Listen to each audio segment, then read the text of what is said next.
요즘 우리가 예배를 마치고 이제 축도하는 시간이 있습니다. 예배학적으로 얘기하면 성도들을 세상으로 파송하는 시간이고요. 이제 파송할 때 주어지는 기도를 우리가 축도라고 얘기합니다. 축복 기도의 약자입니다. 주 예수 그리스도의 은혜와 하나님의 사랑과 성령의 교통하심이 너희 무리에게 있을지어다 하는 고린도후서 13장 마지막 13절 말씀이 근거입니다. 그런데 모세 때도 하나님께서 모세에게 아론과 그 제사장들에게 축도할 것을 명령을 합니다. 그게 오늘 우리가 읽은 24절부터 26절 말씀입니다. 우리 같이 한번 26절부터 잘 한번 보시기 바랍니다. 여호와는 네게 복을 주시고 너를 지키시기를 원하며 여호와는 그 얼굴로 네게 비추사 은혜 베푸시기를 원하며 여호와는 그 얼굴을 네게로 향하여 두사 평강 주시기를 원하노라. 따라합시다. 너를 지키시기를 원하며 은혜 베푸시기를 원하며 평강 주시기를 원하노라. 옆에 분들에게 그렇게 축복하라는 얘기거든요. 보니까 한 분도 옆에 분들에게 얘기하는 분은 없는 것 같아요. 다시 한번 시작. 나를 보지 마시고 옆에 분들을 보시고 다시 시작.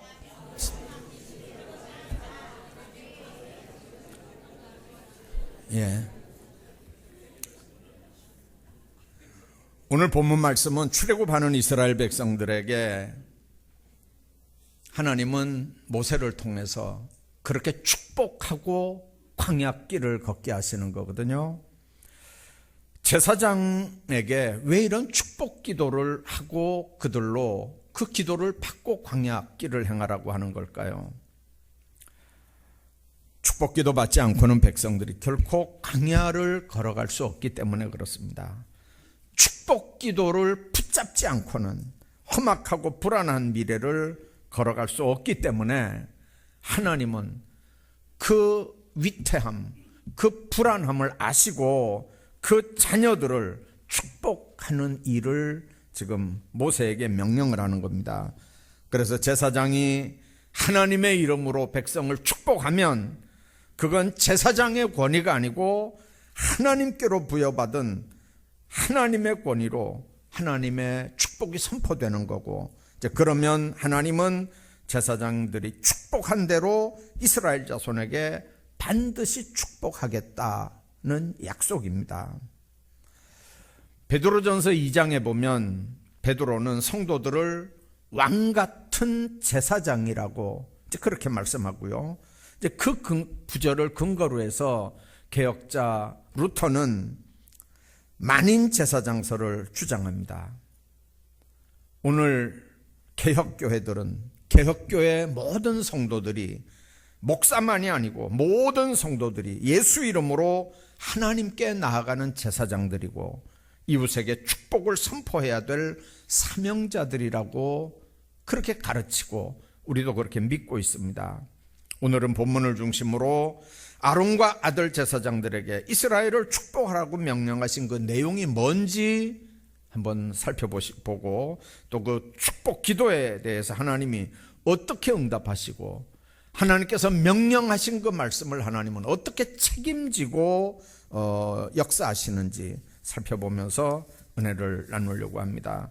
아까 24절에 여호와는 네게 복을 주시고 그렇게 말씀 시작합니다. 여호와는 네게 복을 주시고, 네게 복을 주시는 분이 누굽니까? 여호와입니다. 복의 주체가 여호와라는 말입니다. 여호와 외에 우리 인간이 복을 빌 때도 없고 복을 받을 때도 없습니다. 우리가 이 땅에서 복 받기를 원하면 복을 주시는 하나님이 그 복의 주체라고 하는 걸 여러분들 첫 마디가 그 말씀이거든요. 그걸 믿고 우리가 하나님 앞에 다가가야 됩니다. 그리고 첫 번째 축복의 내용이 하나님이 선택하는 백성들을 지키는 복입니다. 이스라엘 백성들은 우리가 아는 대로 낮에는 뜨거운 태양과 밤에는 견딜 수 없는 추위가 다가오는 온갖 위험들이 위협하는 광야 생활을 했습니다. 그들이 들어가야 할 가나안 땅, 강력한 무기로 무장한 7 족속들이 기다리고 있었습니다. 광야 생활도 그렇고 하나님께서 주신다고 하는 기업의 땅 가나안도 그렇고 어느 거 하나 만만한 삶이 아닙니다. 이런 상황에서 그들이 가장 필요한 게 뭘까요? 모든 위험으로부터 지켜주신다고 하는 하나님의 보호에 대한 약속입니다.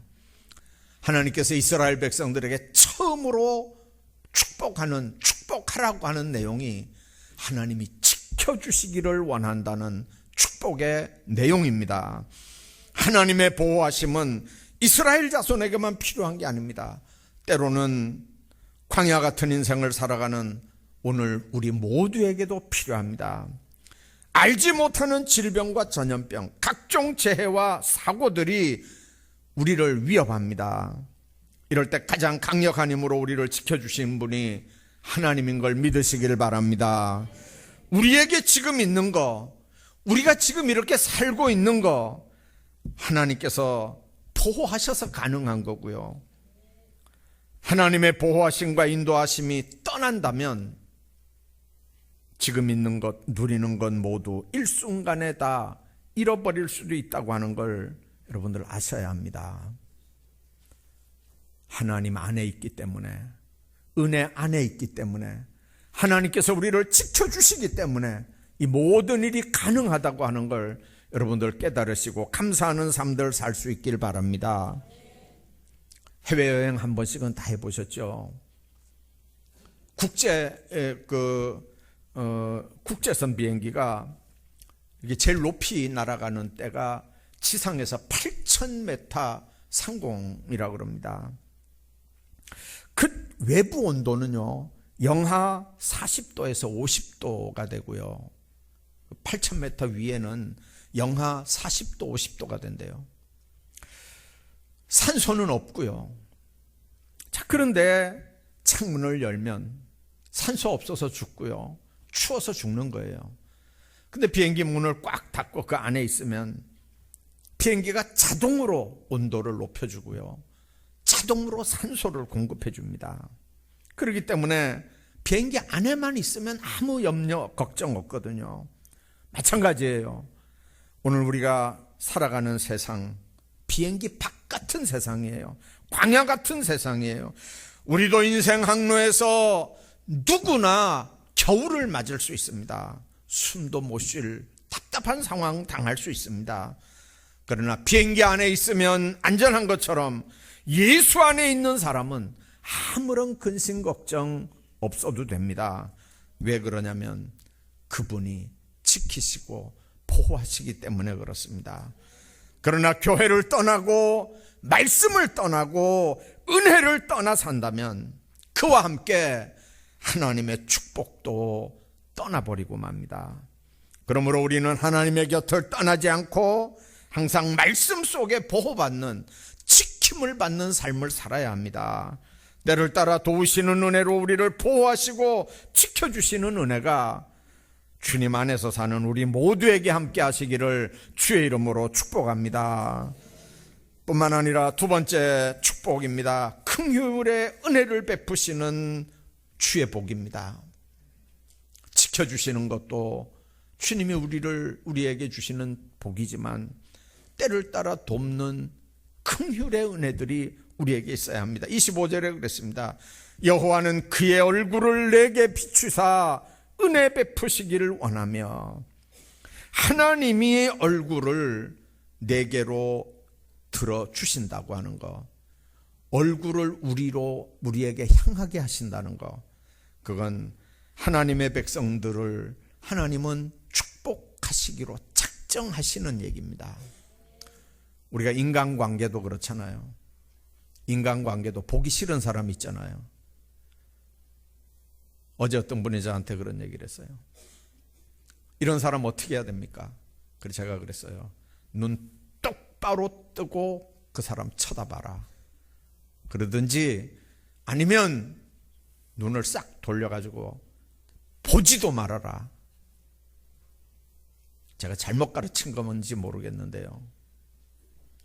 인간관계가 삐뚤어지면 얼굴도 보기 싫어요. 얼굴이 안 돌아가잖아, 그 사람한테요. 돌아가나요? 하나님이 만일 우리 얼굴을 우리에게 돌린다고 하면 우리 신앙생활, 우리 삶은 어떻게 될까요? 여러분들, 주님께서 얼굴을 내게 향한다고 하는 말은 하나님께서 그의 백성을 향해 얼굴을 마주하며 은혜 베풀기를 원한다는 의미입니다. 뭐가 부족한지 감찰하시고 간구하는 자에게 은혜로 채워주시는 긍휼의 복입니다. 사실 이스라엘 백성들은 애굽에서 노예 생활을 했기에 아무 소유물이 없습니다. 은혜를 베풀어 주시는 하나님을 만나지 않고는 광야 생활에서 만나도 생수도 먹을 수가 없습니다. 주님이 긍휼을 베푸시니까, 은혜를 베푸시니까 사는 거지, 주님께서 얼굴을 돌려버리면 그들이 광야에서 무슨 재간으로 살겠습니까? 심지어 그들이 원망하고 불순종하는데도 하나님은 그들을 향하여 얼굴을 드시고 용서하고 긍휼의 은혜를 베풀어 주셨습니다. 신약성경에서 사용하는 은혜, 카리스라고 하는 단어, 사랑스러움이나 매력적인 아름다움을 상징하는 단어입니다. 이 단어가 기독교에서 은혜라고 하는 용어로 번역이 될 때는 그냥 매력적인 아름다움이 아니라 죄인을 용서하고 축복하는 하나님의 사랑, 예수 그리스도에게서 나타난 구속의 사랑을 그렇게 표현한 거예요. 그런데 구약에서 은혜로, 히브리 말로 은혜라는 말은 여러 단어가 있는데 여기선 하나니라고 하는 단어가 사용됐거든요. 긍휼히 여긴다는 말입니다. 은혜는 죄로 인해서 죽을 수밖에 없는 인간에게 조건 없이 베푸는 하나님의 한량없는 자비입니다. 이 긍휼의 불변의 사랑 또는 인자하심을 뜻하는 헤세드라고 하는 단어가 기본에 깔려있는 그런 의미입니다. 아버지가 아들을 긍휼히 여기는 것, 하나님이 하나님의 백성들을 긍휼히 여기는 것, 긍휼히 여김을 받을 만해서 긍휼히 여기는 걸까요? 탕자의 비유 여러분들 기억하시죠? 아버지를 거역하고 집을 떠나 재산을 탕진하고, 그리고 여러분들 아버지 명예에 먹칠을 했습니다. 늘 돌아오기만 기다리는 아버지의 긍휼, 드디어 거지 모양을 하고 만신창이가 돼서 나타난 아들을 한눈에 알아보고 측은하게 여기고 달려가서 목을 안고 입을 맞추시는 그 아버지의 사랑이 바로 하나님의 긍휼하심, 하나님의 은혜를 표현하는 유명한 비유입니다. 하나님은 우리가 타락해도 회개하고 돌아오기만 하면 우리에게 다가와서 은혜를 베푸시는 분입니다.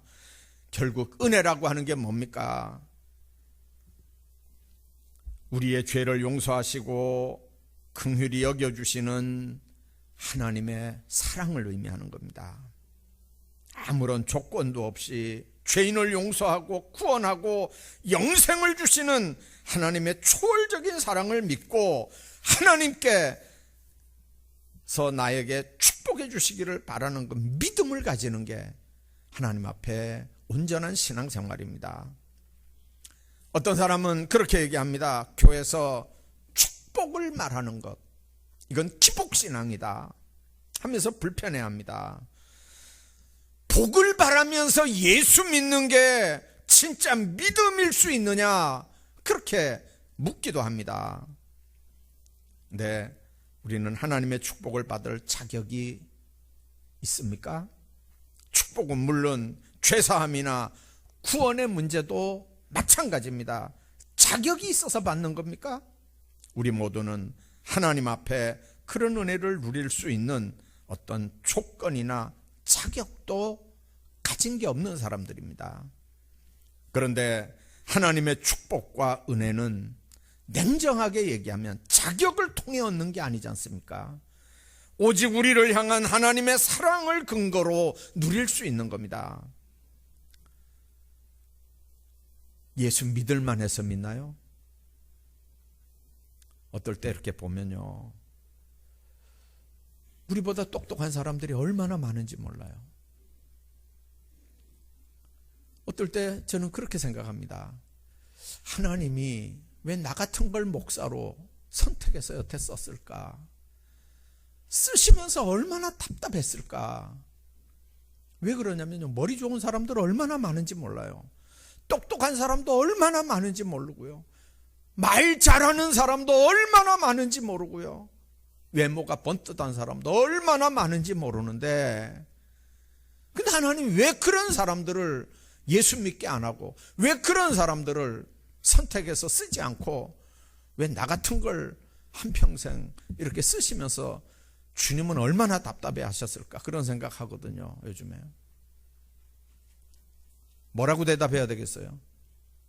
그게 은혜예요. 우리가 무슨 자격이 있어요? 조건이 있어요? 뭐가 있습니까? 하나님 앞에 당당하게 예수 믿고 하나님의 자녀 될 수 있는 무슨 이유가 있냐고요. 여러분들에게 무슨 조건이 있습니까? 내놓을 만한 뭔가가 여러분들에게 있는 겁니까? 하나님의 은혜인 줄로 믿습니다. 내가 예수 믿은 거 하나님의 은혜입니다. 주님이 날 찾아와서 믿게 한 거 하나님의 은혜입니다.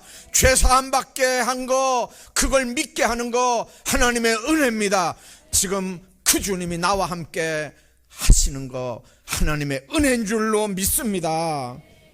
하나님이 우리를 너무 사랑하기 때문에 각자 개인의 환경, 여건 상관없이 하나님의 축복과 은혜를 다 부어주는 거거든요. 따라서 하나님께 축복을 구하면서 또 다른 한편으로 내가 무슨 염치로 하나님 앞에 축복해달라고 기도할까 이렇게 생각한다면 그건 겸손이 아니고요, 나를 향한 하나님의 전적 사랑을 믿지 못하는 불신앙의 모습입니다. 어떤 사람이 물지개를 지고 갔대요. 양쪽에 항아리 2개를 달아서 물을 길어 오는 그런 물지개입니다.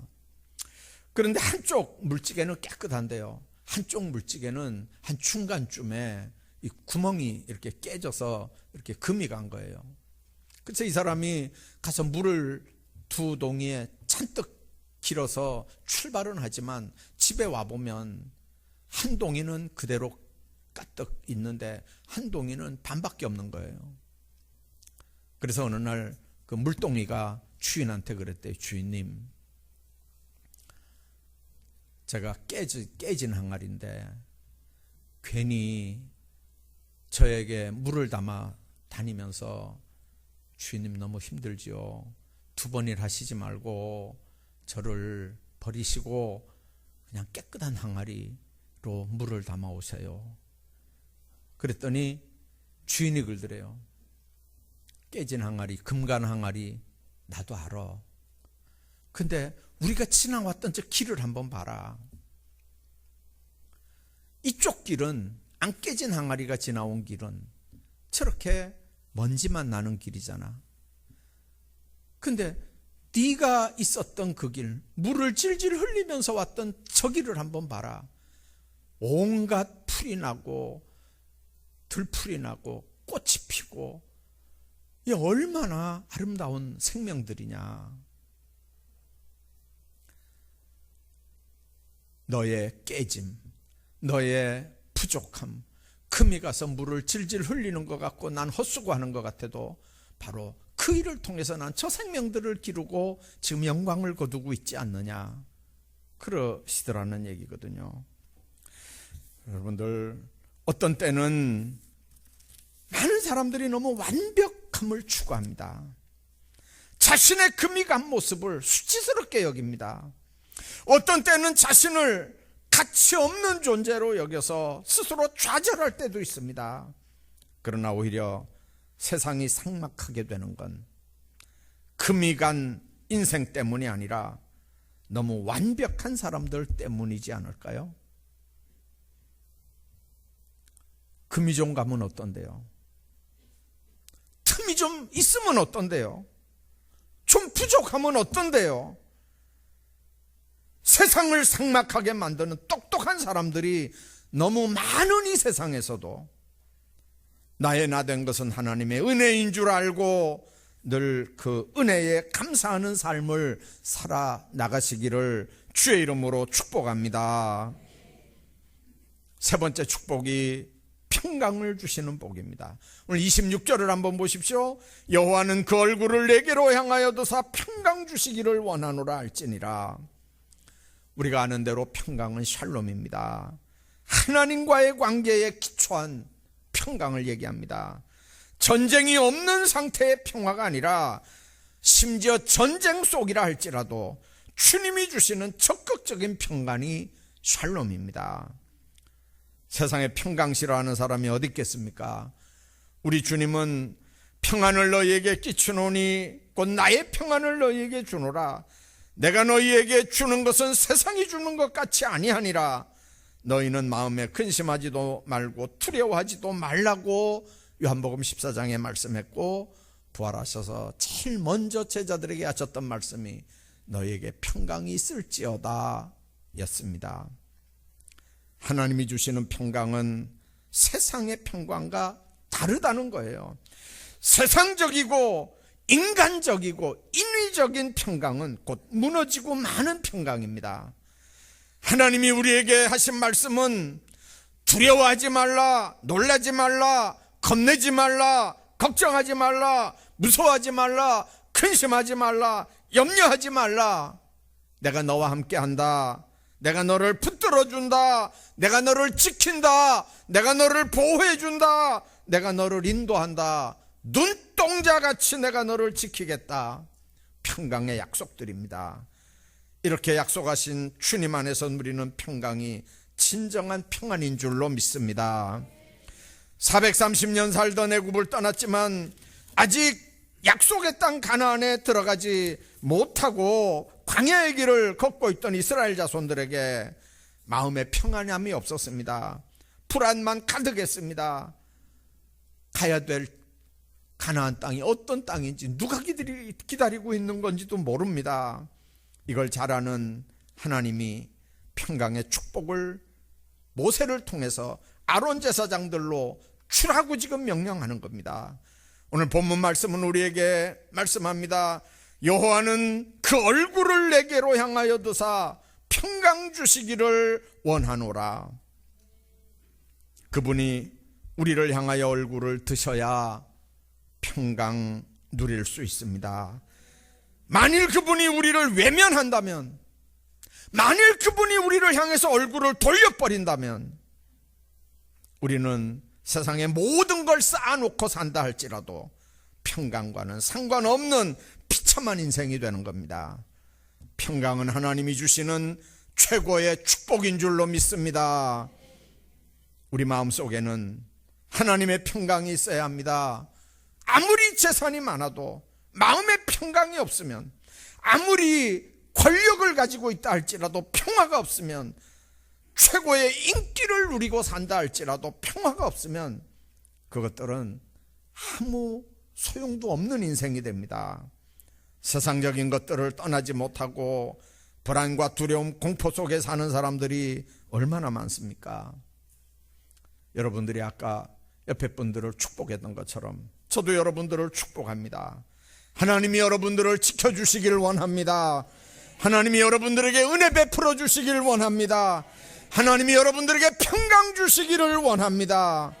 이 축복을 받은 여러분들, 하나님이 택하신 족속이고 왕같은 제사장들입니다. 여러분들의 삶의 자리에서 주님의 이름으로 이 축복을 나누면서 축복하면서 살기를 원합니다.